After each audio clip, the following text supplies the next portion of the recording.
Hello everyone, human पेरिटस के channel में आपका स्वागत है। और आज हमारे साथ इंटरव्यू के लिए हैं आकांक्षा सैनी। तो आकांक्षा सैनी जी ने यूजीसी नेट मैनेजमेंट, जो कि जनवरी फर्स्ट वीक में अराउंड 7 जनवरी को एग्जाम हुआ था, उसे क्लियर कर लिया है। सो फर्स्ट ऑफ ऑल आकांक्षा, आपको बहुत बहुत बधाई। और आई एम श्योर एक लंबी जर्नी के बाद आपने ये एग्जाम का ये इस एग्जाम देने के बाद का जो रिजल्ट आया है, तो पहला सवाल तो हमारी तरफ से यही है कि जब आप नदी के उस पार पहुंचे हैं, that how does it feel?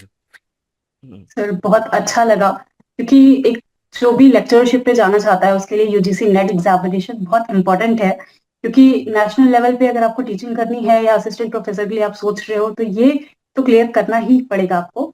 Thank you so much and I just clear it because of your guidance.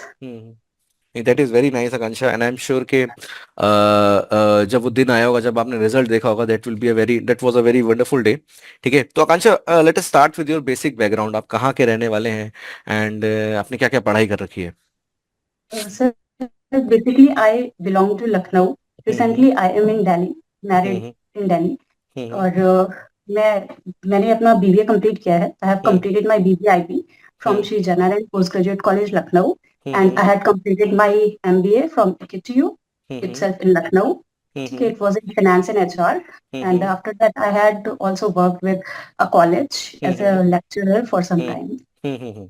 Okay okay, ठीक है। तो आई एम श्योर कि जैसे आपने एमबीए करने के बाद जो है, जैसे कई सारे लोग कॉर्पोरेट में चले जाते हैं, but you stick to you have stick to the academics background. तो आपने पहले से ही सोच के रखा होगा कि एकेडमिक्स में ही जाना है। And tell us something about कि कब आपका मन आया कि चलो अब यूजीसी नेट के एग्जाम की तैयारी करते हैं, और ये जर्नी आपकी कब स्टार्ट हुई?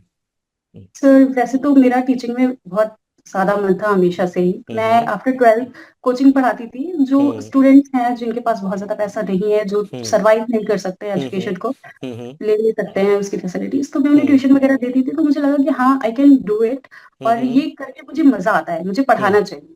हम्म। और जब आपकी फ्रेंड सर्कल होता है तो टीचर से ज्यादा जब आपसे समझ में आए तो आपको एक प्लस पॉइंट लगता है कि हाँ वे पढ़ा सकते हैं, मुझे पढ़ाना हम्म। चाहिए। तो हम्म। बीबीए के लास्ट ईयर में I was thinking for teaching, but hmm. BBA था तो ये हम्म। बैचलर्स ऑफ बिजनेस एडमिनिस्ट्रेशन आपका जो है एक मैनेजमेंट कोर्स है। आप भी जानते हम्म। हो कॉर्पोरेट सेक्टर पे इसकी ज्यादा वैल्यू है। हम्म। टीचिंग सेक्टर में हमें प्रॉब्लम क्या फेस करनी पड़ती है कि हम्म। कॉमर्स आपका 12th से पहले होता नहीं है। इलेवन हम्म। ट्वेल्थ में कॉमर्स होता है, और हम्म। वहां पे वो बीकॉम ज्यादा प्रेफर करते हैं। हम्म। हम्म। ठीक है, वहां पे BBA is okay but BCom ज्यादा प्रेफर करते हैं। हम्म। तो अब मेरे साथ चैलेंज ये था कि मैं बीएड और सारी चीजें तो कर नहीं सकती थी, डीएलएड हम्म। बीएड। तो मेरे ही टीचर ने सजेस्ट किया that you should go for UGC NET, by hmm. Which you will be eligible for directly lecturership. I was hmm. like, wow, one exam and I will be able for lecturership or professorship. तो हम्म। मुझे अच्छा लगा वो उनका concept and I hmm. Tried it hmm. And I cleared it. नहीं नहीं, that is very nice. And तो फिर अब यहाँ से शुरू करते हैं। आपने इस एग्जाम की तैयारी शुरू करी। अब इस एग्जाम के संग जो सबसे बड़ा चैलेंज स्टूडेंट फेस करते हैं वो यही है कि इस सिलेबस की जो वास्टनेस है वो बहुत ज्यादा है। अगर कंपेरेटिव देखा जाए, एचआर जैसे बीए वाले एचआर भी लेते हैं, तो एचआर में केवल 5 या 6 सब्जेक्ट पढ़ने हैं, जबकि यहाँ पे 10 से ज्यादा सब्जेक्ट पढ़ने हैं। है ना? हर एक सब्जेक्ट अपने आप में एक पूरा डिसिप्लिन है। Financial management is a discipline in itself. Stats है, कुछ न्यूमेरिकल के सवाल भी हैं, फिर पेपर वन भी अपने आप में not just quant and LR, जो कि तो भी मैनेजेबल है, बट उसमें भी और अलग अलग प्रकार के सब्जेक्ट हैं। तो थोड़ा सा ना डिटेल में हमें ये बताइए कि जब आपने इसकी एग्जाम की तैयारी करी, आपने क्या क्या चीजें जो है अपनी पढ़ाई में, अपनी दिनचर्या में इंक्लूड करी, जिसके बाद ये आज का दिन है और आज आप हमारे साथ बैठे हैं। सर वैसे तो ये खुद में बहुत बड़ा उसका सिलेबस है, जो हम्म। कि हम अगर प्रिपेयर करने जाएं तो बहुत ज्यादा टाइम लग जाता है। हम्म। एक ही यूनिट में हम समझ सकते हैं कि दो दो तीन तीन यूनिट्स आ जाती हैं। हम्म। लाइक अगर हम यूनिट वन की बात करें तो उसमें मैनेजमेंट आ जाता है, इकोनॉमिक्स भी आ जाता है, और थोड़ा बहुत सीएसआर वगैरह हम्म। का कॉन्सेप्ट भी आ जाता है। हम्म। तो आपको सब्जेक्ट देखना पड़ेगा। जब आप बीबीए एमबीए में पढ़ते हो तो आपके सब्जेक्ट्स अलग अलग होते हैं, तो आपको वो हम्म। सब्जेक्ट उठाना पड़ेगा। लाइक ओबी है, एचआर हम्म। है, मार्केटिंग है, वो सारे सब्जेक्ट्स आपने कवर कर लिए। हम्म। उसके बाद उसी के साथ साथ ना आपको एमसीक्यूज पीवाईक्यूज भी करने हैं। हम्म मैं लेक्चर नहीं अटेंड कर पाती थी ज्यादा, just hmm because lack of time. But human paradise का मुझे ये कॉन्सेप्ट सबसे अच्छा लगा कि वो जहाँ पे उन्होंने दिया हुआ है जो भी कॉन्सेप्ट, उसी के नीचे उसके एमसीक्यूज पीवाईक्यूज दे दिए हैं, तो हम्म वहां पे वन स्लॉट में चीजें कंप्लीट हो जाती है। तो हम्म यही सबसे ज्यादा बेनिफिट मिलता है जब हम्म आपने कॉन्सेप्ट पढ़ा और उसका इम्प्लीकेशन कर लिया, तो फिर हम्म शायद फिर वो हमेशा आपके माइंड में बैठ जाता है। हम्म हम्म। तो बेसिकली आपने जो पढ़ने का तरीका अपनाया वो ये अपनाया कि सिलेबस को अगर चैप्टर्स में बांट लें तो उन चैप्टर्स के सवाल भी आपने साथ साथ लगाए।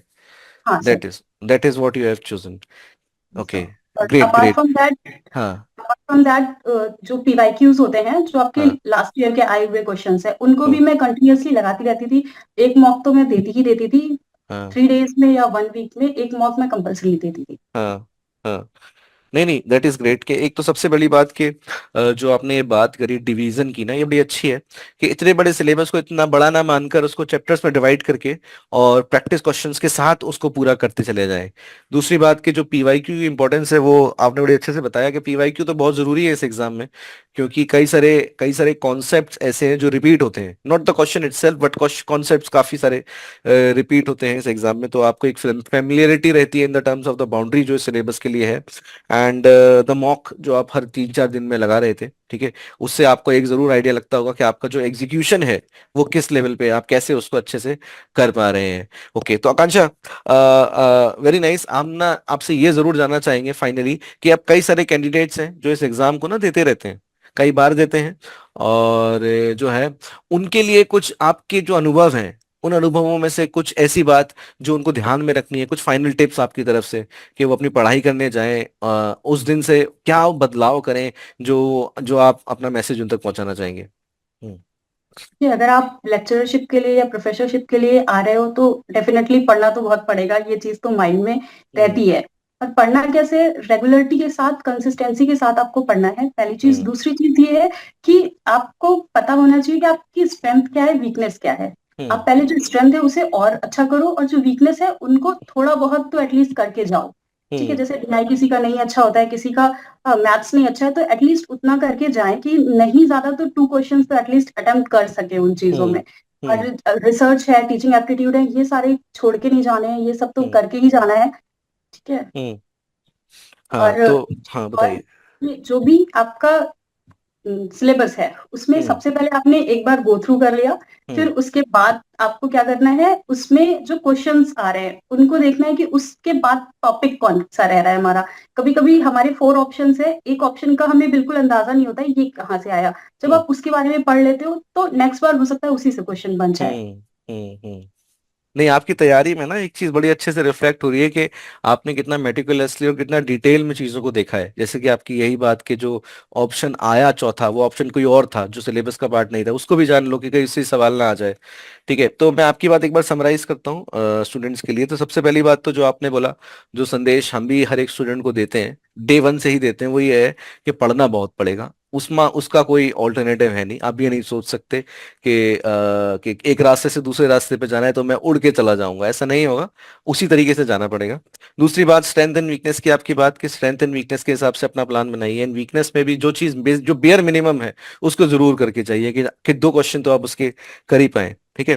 तीसरी बात आपकी सिलेबस की, कि सिलेबस का एनालिसिस, उसके बाद उसके क्वेश्चंस को देखना, और उसमें भी ये देखना कि क्या एक्स्ट्रा चीज थी जो आपको करनी थी, which provides the completion of that particular topic. तो वेरी नाइस आकांक्षा, और बहुत अच्छा लगा आपसे डिस्कस करके।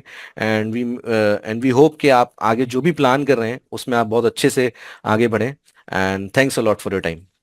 Thank you so much sir. And one more thing, मैं हम्म लेक्चर्स नहीं अटेंड कर पाती थी, बट हम्म आपका हायर एजुकेशन मैंने देखा था। हायर हम्म एजुकेशन क्योंकि वो थोड़ा सा अपने आप में बोर्डम फील करता है, बट आपने हम्म जैसे पढ़ाया वो हम्म बोर्डम नहीं था, उसमें हम्म काफी चीजें और डिटेल में समझ में आई। That is very nice of you Akanksha, and thank you, all the best. Thank you sir, thank you so much.